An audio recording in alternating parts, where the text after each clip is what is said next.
What's up, everybody? So, a couple days late on a post fight. Normally, I like to try and put it out as soon as the event's over, but what are you gonna do?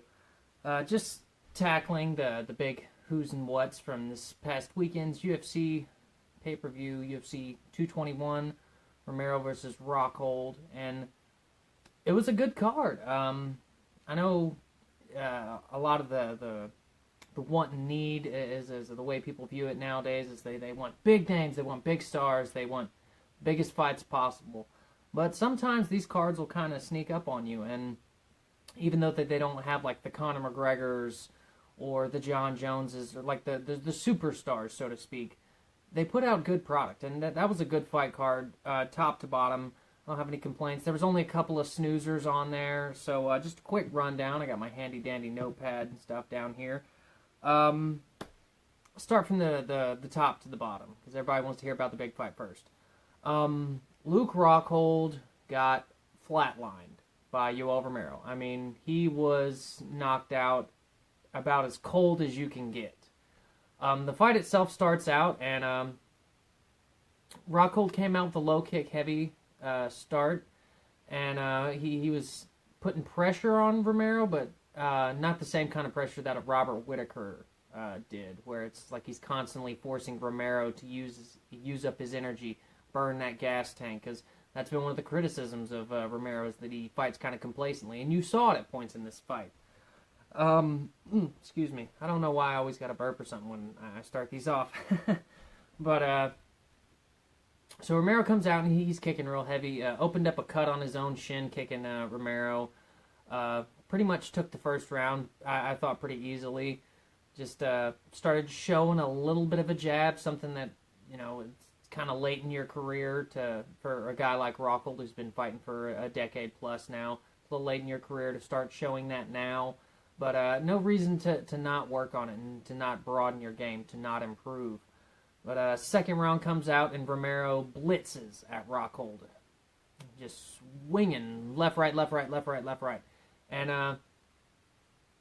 I'll break mid thought right here. This is something that I wasn't thinking about when I was previewing this fight. I underestimated Romero. I picked Rockhold in this fight, but I picked him to win by some reasoning in which I'll kind of get into more. But I just forgot, like, just how violent Romero can be when he blitzes.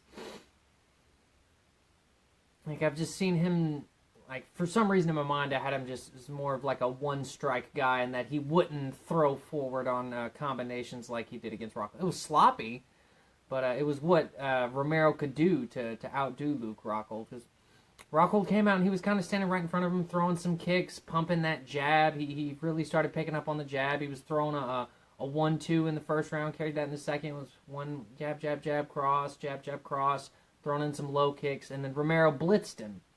But where he messed up is when Romero blitzed him, he didn't capitalize on the opportunity. And not to say that how am I trying to say this? Once the blitz was over, like Romero backed off of him.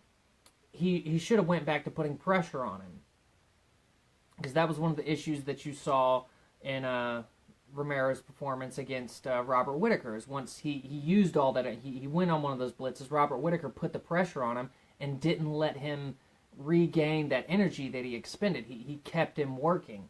And Rockhold, after that blitz, he just kind of stepped off and was like, all right, let's go back to the game plan, throw out the kicks, jab, jab, cross.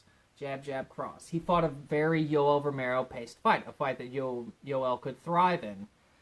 And as the fight went on, excuse me, Romero, he's still breathing fine, he still has energy, and come out in that third round, Rockhold's still throwing some low kicks, jabbing, but he's right in front of Romero. And Romero's just walking him down. He's not giving Romero anything to worry about as far as like what's coming back at him.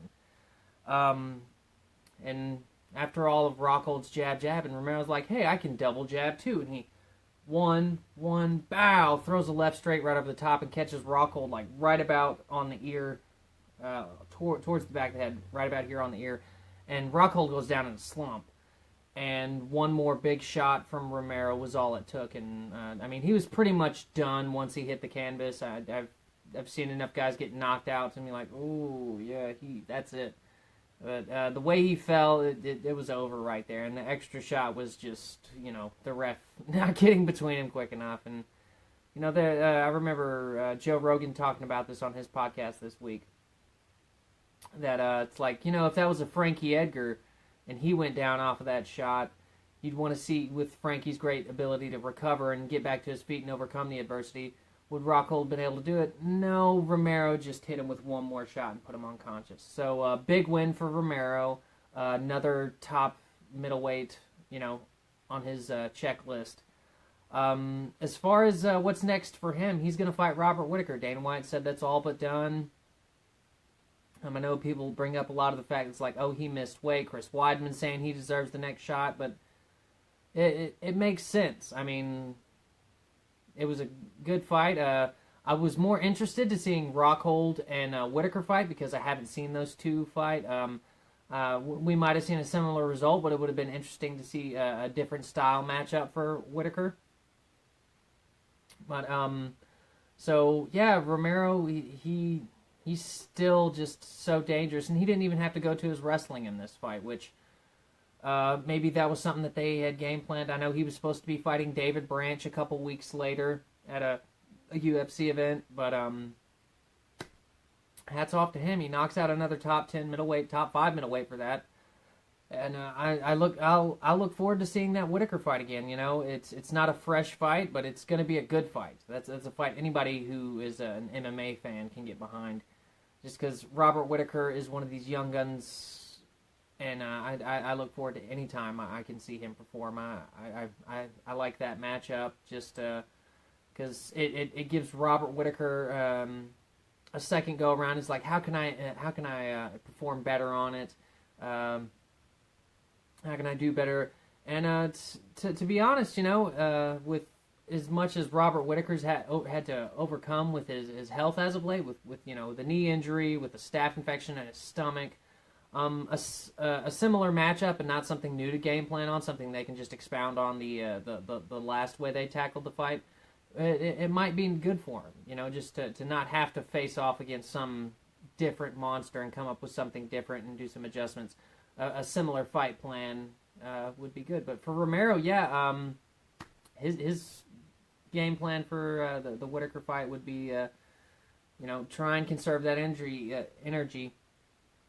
get Whittaker's respect early, give him something to worry about because he was shucking those takedowns in their first fight. But like I said, I like the matchup. Is it the one I wanted to see? Not really, but I'll watch the fight again. I'm a fight fan. For Luke Rockhold, damn, this is a tough loss, man. He's been knocked out in a just brutal fashion in 2 of his last 3 fights.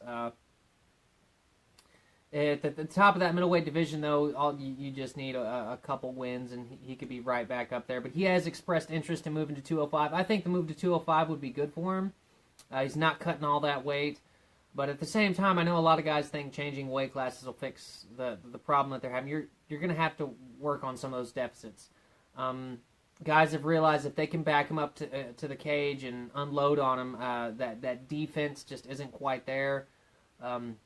He still moves straight back in lines. He showed a couple of nice angle cuts in that fight against Romero, but it's something he's really going to have to work on in order to shore up those holes. I like watching a good knockout, and it really just did make me feel sad for Luke Rockhold because this was probably like that it could have been his last chance at middleweight to get the big title fight. Like I said, he could get a couple more wins and probably be right back up there, but damn, that was a devastating loss, and it shows that those holes in his game, the straight back movement, the lacking boxing defense, they're still there. But he's got a good camp with him. Hopefully he can shore up some of those holes. Maybe the 205 move to 205 will be good for him. He's a very large middleweight. We'll see where it goes from there. The next fight, though, we're going to talk about was the co-main event. Mark Hunt versus Curtis Blades, and I thought Curtis Blades looked good. The first round, the same things that I talked about, and my pre-fight was his weaknesses on the feet. He got rocked by Mark Hunt. Like, not a lot of guys have taken shots like that from Mark Hunt and remembered to go to their roots. There's just more like, oh, I'm unconscious. But he had a very bad first round. Towards the end of the round, after getting caught, he went to his wrestling, and you saw that beautiful blast double that I was talking about. Oh God, his wrestling is so good, so good. Junior college national wrestling champ. The double legs were great, and in the clinch, he had a nice belly to back suplex. Just exactly the kind of stuff you want to see from a young guy. Forcing his game upon the older veteran, because Mark Hunt's got some good takedown defense, but as we've seen in the past, is if you can wear on him, keep him in the clinch, don't let him hit you, take him down. He burns a lot of energy trying to get back up to his feet, and it's a lot easier to deal with him when he's tired than when he's fresh and he's throwing them, ham hocks at you. But I know a lot of people in the arena were kind of meh about the decision, but I mean, come on. It's not a tough man competition. He's not going to, further his career by standing and banging with Mark Hunt and getting knocked unconscious. So it was a smart game plan. I like to see when these guys pull one over on a veteran. I mean, I love Mark Hunt. I've been watching his fights for a long time now, but it was a good fight. Might just be worth a rewatch. I know some of you probably won't care for like a 3-round wrestling decision, but he's a guy to keep an eye on. This was probably one of the easier matchups that he could get as far as like stylistic wise in the top 10. But keep mixing him up in there. I wouldn't give him anybody else inside like the top 5 just quite yet. But maybe a guy like a Marcin Tybura or Derek Lewis, or maybe he might get that rematch with Francis Ngannou. It all depends on how the UFC wants to play the cards with him. I'd like to see him take a step down as far as like from the elite of the heavyweight. I don't want to see him fight like a Cain Velasquez or a Fabricio Verdum or somebody like that yet. Let him build himself up. Let's not rush this product into the title contention. Let's let him get a couple of wins, round out that striking game, because he's still obviously got some deficiencies there. But, as far as that, I like how he's progressing. He showed a nice double jab. He's got to work on his head movement, getting in and out of the pocket, and, some footwork. Not just eating punches and then be like, okay, now I go to my wrestling. I mentioned earlier, it's like, or in the pre-fight, it's like, throw the jab. Oh yeah, now I need to move my head. It's like, don't go in there and get clocked by a huge shot and then be like, oh, now I'm going to my wrestling. Throw that double jab out and blast on him a couple times. Which Mark Hunt started off good shucking off the takedowns, but as he got tired, the game plan started to unfold. And for Mark Hunt, I mean, he's a legend of the sport. Kickboxing, great, and he's fought the biggest names in MMA for 10 plus years now. Fought the greats of kickboxing in the late 90s, early 2000s. He's got nothing left to prove. Just give him some fun fights, give him some fights that he can finish his UFC contract with, hold his head high, and he's expressed on end how he wants to fight outside the UFC to finish off his career. So, if that's what he wants to do, more power to him. I don't want to see him fight some young gun and get like absolutely starched. He's not a guy who I see in title contention right now. It's like, yeah, he could probably get a couple of wins and then be right there on the cusp, but then he's going to have a matchup like this, and I don't want to see one of my faves, get beat up too bad. So give him a fun fight. Trying to think who they could match him up with just as a good match, because he's fought fucking everybody. God, it's hard to think. Let me look at the heavyweight roster real quick. Sorry, I should have had this pulled up earlier. Just give me 30 seconds.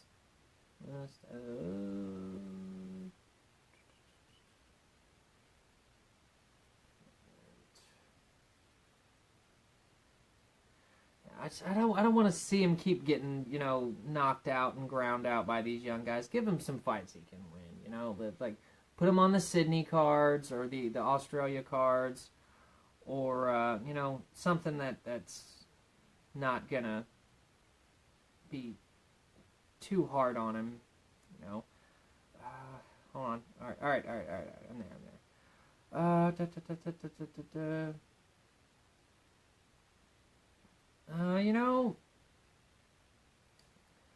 I'm looking over, seeing who has. Give him a guy like a Walt Harris, or damn it. Sorry, this is very unprofessional. Yeah, give him a Tim Johnson or a Walt Harris, or Chase Sherman. Somebody that he can have a good fight with. That's not gonna grind him out in a wrestling match. And I'm not knocking on Curtis Blades. That was the kind of fight that I wanted to see with him. That was one of the reasons I wanted to pick him, but I was so hesitant on his stand-up abilities. But yeah, just let Mark Hunt finish out his contract fighting some guys that he can beat. And that's not I know that's probably not something that the fighter would want to hear, but like I want to fight the best of the toughest fights possible. I don't like seeing my favorite fighters get beat up. And for Curtis Blades, yeah, he can fight the winner of like Derek Lewis and Marcin Tybura. I think they're fighting this weekend. Somebody like that, like a good heavyweight, but not one of the elite guys. Let's work his way up. Let's not put him in there against like the champion and have him get run over like Ngannou did versus Stipe. Anywho, next fight down. Tai Tuivasa. Ooh. I wouldn't mind seeing him fight Curtis Blades, but again, Tai Tuivasa is another one of those guys who I want to see him get worked up, brought up steadily. Let him fight increasingly more difficult levels of opposition. Don't pad his record, but don't just, have him knock out a couple of nobodies, which I don't want to, shit on Cyril Lasker. Tough son of a bitch. He took some bombs from Curtis Blades. Or not Curtis Blades, I'm sorry. He took some bombs, some vicious elbows and vicious body shots from Tai Tuivasa.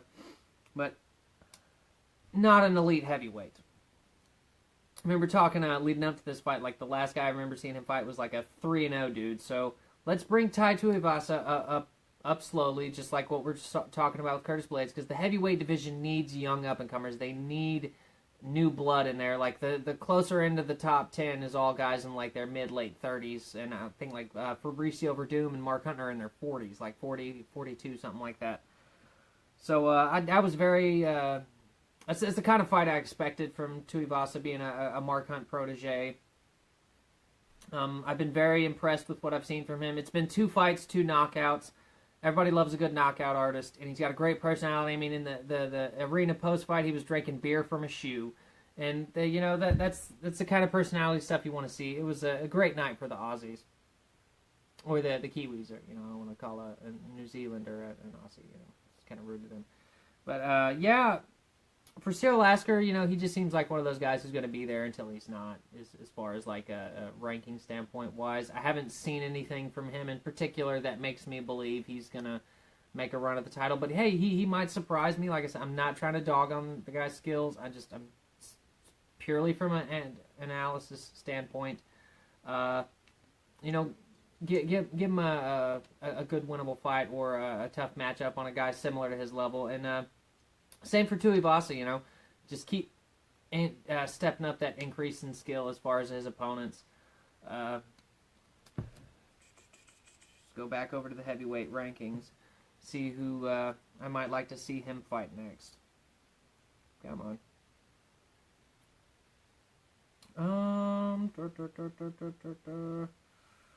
Maybe the winner of Albini and Alexei Oleinik. I know, I'm working on the names thing, guys. Trust me. But yeah, they're fighting in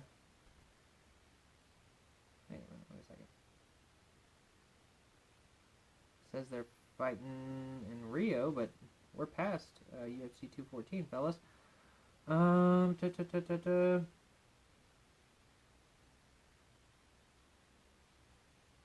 Yeah, maybe have Tuivasa fight the winner of Stefan Struve and Andrei Arlovsky. I mean, it's a step up as far as like rounded skill wise, but at the same time, it's a winnable fight for him. Both those guys have been knocked out plenty of times. I'm not seeing a lot of other guys without a fight. Ruslan Magomedov's on suspension. Yeah, maybe Shamil Abdurakhimov. I hope I said that right. I remember him knocking a guy out pretty quick in his last fight. You know, just keep bringing them up slowly. I don't like seeing the guys get rushed into a contention spot because, you know, at a young age like a Curtis Blades and Tai Tuivasa, 24 to 26 years old, let's not break them down and completely crush their hopes and dreams and break their bodies. Now, I'm not saying don't challenge them, but bring them up slowly, you know. Not padding the record, but increase the skill level of their opponents as they go up and give them time to add to the game. But on the next fight I'm going to talk about was Jake Matthews and Li Jingliang. Boy, did I call this one. Ha-ha! He won, but not in the way that I thought he would win. He came out and blasted Li Jingliang with some hard punches. I mean, hit him with some right hands that just hurt him bad. And there was some fouls, because I think that fight could have been over in the first round off of that guillotine choke. But Li Jingliang decided to stick a couple of his fingers in Jake Matthews' eye to get him to let go of that submission. And that's about as dirty as it gets in MMA's, eye gouging, stuff like that. That's not something I condone whatsoever. Follow the rules. Don't jip your way out of a loss. But he didn't get the choke and fought hard. Struck with him on the feet. His stand-up's a little raw. There was some swanging going on, swanging and banging. But fun fight, I do believe. Let me double check. I want to say that got fight of the night. Yes, it did. So Matthews, he pushed the grappling when he could, which is where his area I thought he would shine in would be. But he more than kept it competitive on the feet. He did look to tire pretty badly going down the stretch, but he's a young cat as well. Those issues can get ironed out as long as they don't keep reoccurring. It's like I don't mind fighters making mistakes, but if you keep making the same mistakes over and over again, that's an issue that you're not fixing. So good win for Jake Matthews. Hard loss for Li Jingliang. You can't be sticking your fingers in people's eyes, though. That's a blatant foul. I'm surprised that he didn't get a point docked for that. And I'm going to scroll to the welterweight rankings just to get an idea of who's available in the division that these guys could fight.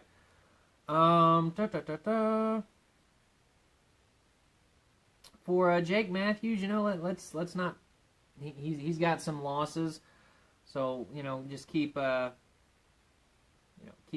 at the level he's at right now. Maybe have him fight a guy like Warley Alves or Leon. Oh no, wait, Leon Edwards has got a fight coming up. Maybe Brian Barberena. Alex Oliveira's out for nose injury. Randy Brown just came off a win over Mickey Gall. That could be interesting. And for Li Jingliang, hey, I'd like to see him fight Mike Perry. Just scroll past that. That'd be a good fight. Li Jingliang likes to bang it out. Mike Perry likes to bang it out. I think that'd be a good scrap. Next up, Tyson Pedro. Did exactly what I commanded a kind of performance that I expected him to command against a guy like Saparbek Safarov. Like, not knocking on him, but he's shown some serious holes in his game. Tyson Pedro, he looked good. He got clipped a couple of times on the feet, and he commented about that, later on. But Sorry, I got cotton mouth. Drink some lemonade. You know, there's not a lot of talent at light heavyweight these days. So anytime there's a young guy coming up the rankings, I get really excited because light heavyweight used to be like the premier division for the UFC. So maybe they could get Tyson Pedro to fight a guy like maybe Jared Cannonier, somebody who he could beat, but you know is not going to be an easy fight, so to speak. He already beat Paul Craig. Ooh, him versus Gokhan Saki would be kind of fun, but I don't know if they're going to want to put Gokhan Saki against a guy who can take him down and submit him. John Vellante, I'd like to see him versus John Vellante just because that's a good stylistic matchup. And for Saperbek Safarov, I mean, yeah, just take him to keep him right there at that bottom end of the division, you know. Maybe like a Marcio Fortuna matchup, or let him fight Volkan Ozdemir if they want to use him in that way. Good performance. That Kimura that Tyson Pedro hit was slick, man. You don't see a lot of guys be able to finish that, but he's a real. He's got some real good hips on him. He went for it, committed to it, got his leg, passed over the shoulder, got the shoulder isolated, and kept cranking on the arm. It was nice. Props off to him, and his post-fight interview was great. As also, you need these young guys with great personalities. I look very much forward to seeing him fight. Yes, the Gokhan Saki fight could be fun. Maybe put him with the winner of St. Preux and Latifi, depending on like how quickly you want to move him up the ranks. Or who was it that had a win? John Vellante. I like that matchup. And for Saperbek Safarov, let him fight the guy that John Vellante just beat. Golm or whatever his name is. You know, just don't push him up against any stiffer competition. Let's see where he's at. Let's see him fight somebody kind of on his level. Moving down to the prelims, gonna kind of speed through the prelims a little bit. Just talk about some performances that really stood out to me. Kim versus Brown. You always have those matchups, or sometimes you have those matchups where it's like, oh, this is gonna be a banger. These guys are gonna slug it out, and then it becomes kind of a tentative match where nobody really wants to commit because they know what the other guy can do. The decision was kind of out there. It's been a couple days since I've seen the fight, so I can't really comment and say who I thought won with any real clarity. But there seemed to be some disappointment on the decision, and I do seem to remember saying to myself, somebody's going to be pissed off at this decision. Somebody's going to go home mad. So that's all about the game plan and is putting forth enough offense or shoring up the defenses where it's to not give that guy the opportunity to outpoint you on the judges' scorecards. But, you know, it is what it is. It's the fight game. We'll see these guys continue fighting at the kind of the place they're at. I think that was 3 losses in a row, though, for Damian Brown. Kim, he's got I think this makes it 3 or 4 in a row for him, so he'll probably get a step up. All depends on who's available. Fight I want to talk about next, I called this one pretty well. Israel Adesanya. I think somebody at the press conference called him Izzy, so I'm going to call him Izzy. Hope that doesn't piss the guy off. If you're listening, don't hate me. Put it on Rob Wilkinson in a very similar way as far as like a tactics standpoint that Sirya Bahadurzada put it on Rob Wilkinson. Shucked off the early takedowns. He had some wild scrambles. And boy, did he light him the fuck up on the feet. I mean, just bop, bop, bop. Just nice jab cross, knees in the clinch, uppercuts in the clinch. The kind of stuff you'd like to see from a world-class kickboxer when he fights. For Rob Wilkinson, it's kind of like, man, you've had 2 TKO losses in a row. Let's bring you down a notch on the talent pool. Let's see if we can get you a win put you on in a fight against somebody who's a notch down from like that elite skill level, whether it be in one area or another. See what you can put together, because he came out and he blasted so hard for those takedowns. He started getting tired. When Adesanya started getting his rhythm together and picking him apart, he broke him down with damage, and that was it. And Adesanya's post-fight interview was fantastic. It was great. He's like, I'm marking my Terry. I just pissed on the octagon. I know I'm kind of banging the drum on the young guys thing, but that's the kind of, you want a good personality. It doesn't have to be shit talk. It doesn't have to be trash talk. It's just fun people who are good in front of the camera and who win exciting fights.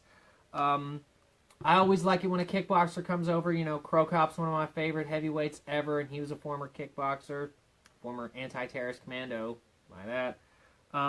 Mark Hunt was a former kickboxer, came over, done well, and Izzy Adesanya is following these guys' footsteps. Now, was his wrestling defense perfect? No, there were some areas where I thought he looked a little sloppy and he can improve on, as far as like getting the underhooks and turning off of the cage and not just getting pinned there, and kind of just defending wave after wave of takedown attempt. Start breaking the action, getting those knees in there. He had some good knees in the clinch, so getting underhook, knee into the body, circling off of the cage instead of just continuously pressing off until there is a break. It was a good fight, though. Good beatdown. As much as I like a back-and-forth competitive fight, every once in a while I do like to watch somebody just kind of get beat up. It's fun. But, so, great fight for Adesanya. Look forward to seeing him. Maybe they could put him up against Thiago Santos. Ooh, I kind of like that matchup. Thiago Santos... I can't remember a time where he's just kind of like straight up taken somebody down and like worked him on the ground, and he's won his last 4 fights by knockout. So hey, I'd like that matchup. I think that'd be fun. If not, who's a guy that I continue to emphasize, like, let them build their skills up. And, he showed some vulnerability in the wrestling department. So let me look at the middleweights who are available right now. Maybe I can find somebody, because Thiago Santos would be kind of a step up. But he's more of a striker, so that could work in his favor, fighting a guy who's willing to stand toe-to-toe with him. Brago Neto. Come on. Yeah, Brago Neto. Cesar Ferreira might be much. He might just try and take him down and out-grapple him, but hey, at some point you're going to have to cross that bridge. Uriah Hall could be fun, but Hall's got a fight coming up against Paulo Costa. Ooh, that's going to be great. Yeah, I really like the Thiago Santos matchup. Anthony Smith, I'd recommend him, but he just got the shit kicked out of him by Thiago Santos. Jack Marshman's got a fight scheduled. Yeah, just, put him in there against somebody who's not going to just immediately take him down and beat the shit out of him. It's like, as much as I want him to be able to show he can overcome that grappling department, let's build him up a little bit. Let's not burn out these superstars before we get a chance to, let them build and work on their selves. And I know MMA is a sport where it's very much like, trial by fire. But let's, in an era where WME running the UFC wants stars, they're going to have to start putting, some thought together on how to build these guys up. And instead of just, we've got one, let's keep banging that Conor McGregor drum. Let's keep trying to, do big stuff with him. Just ease them into it. Baby steps here, people. Next fight down, also called this, and man, oh man, did I call it right. There was no real striking here. Alexander Volkanovski just took, what was the cat's name? Jeremy Kennedy down and beat the shit out of him. I mean, good takedowns against the cage, and once he got him down, there was just nothing going on for Jeremy Kennedy. He was just getting elbowed and punched and punched and punched and elbowed. And great work by Alexander Volkanovski. Definitely want to see him fight somebody towards the bottom end of the top 10 next. I mean, I want to say that was like his 4th straight win. maybe 5th. Let me double check. I think that's 4 straight for him though in the UFC. Yes, that was his 4th straight win. He's 4-0, 2 TKO stoppages, 2 unanimous decision wins. So yeah, let's definitely bump this guy up a little bit in competition. And for Jeremy Kennedy, just take him a step back, put him against somebody, maybe see him versus Duho Choi, something like that. I like it when I call a fight right. Can't help it. Now on to a fight I called completely wrong. Jussier Formiga and Ben Nguyen. Formiga put on the performance of his career here. He struck with him, he took him down, he out-grappled him, and then in the 3rd round, hit him with a spinning back fist. It was mostly a forearm, though. I thought, you hear the sound of it's like somebody hitting a baseball. I thought Ben Nguyen was out, but somehow he was still conscious, but Formiga got on his back, pop, pop, pop, pop, pop, hitting him with some ground and pound, and when, you're that dazzled, your defense isn't there for the submission, and Formiga's a world-class jiu-jitsu guy. Rear naked choke. I want to see Formiga fight Demetrius Johnson, not so much because he's like the clear-cut number 1 contender, but just because he's been in the UFC since they brought the division in. I mean, at one point he was the number 125-pounder on the planet. He's paid his dues. He's beaten guys. He's won hard fights. He's lost fights. He's the best guy at 125 who hasn't fought Demetrius Johnson, is what I'm trying to get at here. And I think he deserves that opportunity. Stick him in there with somebody. I'm trying to think of who they could put him in with. That would be a good fight for him to get into that title shot territory. But I want to see him fight Demetrius Johnson, just because I think he's earned it. He's been around for a while. He's beat he's only lost to guys who were title challengers. Like he lost to Joseph Benavidez, he lost to Henry Cejudo, he lost to John Dodson. He's only lost to the best. So give him that opportunity to fight for the title. And for Ben Nguyen, to dust your boots off, man, get back to it. I'm sure there's a 125-pounder out there that we could see him match up. Let me look at 125 real quick just to get an idea of who these guys could face next. As far as who's not currently got a fight signed and doesn't make, or who makes a logical bit of sense for them to fight. Oh, God. Gall darn it. Touchscreens.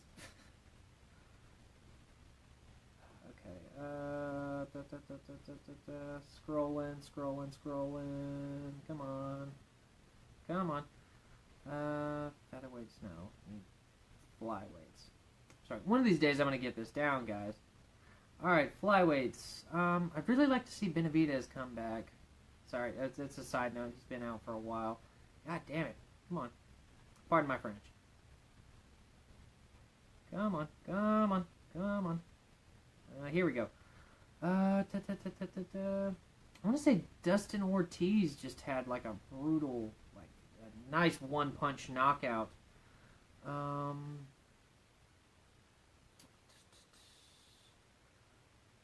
Maybe Matthias Nicolau. He's 3 now.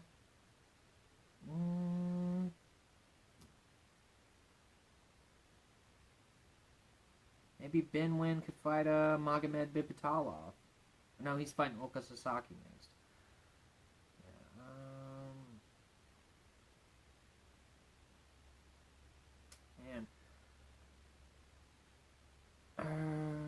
Maybe Ben Nguyen and Sergio Pettis. That could be interesting. Or put Formiga in there with the winner of Hayes and Moraga. I believe he's fought one or both of them before, but just as far as cementing yourself as that number 1 contender, because Demetrius Johnson is sounding like he's going to be fighting TJ Dillashaw next, so you got to stay busy while the champ is out there, because if you say, no, I'm going to sit around and wait for a title shot, somebody might come out and put an ass whooping on somebody And people will see that fight and forget about your fight because fans are fickle and they will forget. Not going to touch up too much on the Fight Pass prelims, which is what's up next. But my boy Ross Pearson won. It's a tough fight. He got rocked pretty bad in the second round, but managed to keep his kickboxing game together to outpoint Hirota. Always glad to see Pearson win. He's one of those guys who I just, since I started watching the UFC, he was on the Ultimate Fighter then, and I'm a fan. I love a good scrapper, and Hirota, he's gonna fight whoever they decide to put him up with next. I don't want to have to go into too much detail on these bottom fights. Quinones and Ishihara, I barely remember that fight, to be completely honest, but I remember some people were pissed off about the decision. Luke Jima, I don't want to butcher his name too much. And Dachi Abe, I remember at one point in this fight, the fight was interrupted because they thought Luke had got like a finger in the eye, but it was just a knuckle, and like that could have been a TKO win right there for Dachi Abe if the ref hadn't stepped in. Because it was clearly not an eye poke. He caught a knuckle in the eye. Ow, my glasses just kind of got me in the eye. I can't remember much about that fight because I was actually recording my pre-fight show while that fight was going on. Yeah, it was solid card though. No complaints. Every card's gonna have that one kind of slow fight. But Romero's fighting Whitaker next. I'll look forward to that. Really would have liked to see Whitaker fight Rockhold just because I think that's a fascinating matchup. But hey, we'll run back Romero and Whitaker and Rockhold. Let's see if he does make that move to 205 because he's been talking about it for a while now. The weight cut's obviously been getting harder on him. And 205 isn't as deep, like at the top end as middleweight is right now. So he could probably get to the title quicker at light heavyweight than what he's going to do at middleweight. Blades, Tuivasa, Pedro, Adesanya. For those guys, just keep slowly bringing them up, slowly increasing the competition level.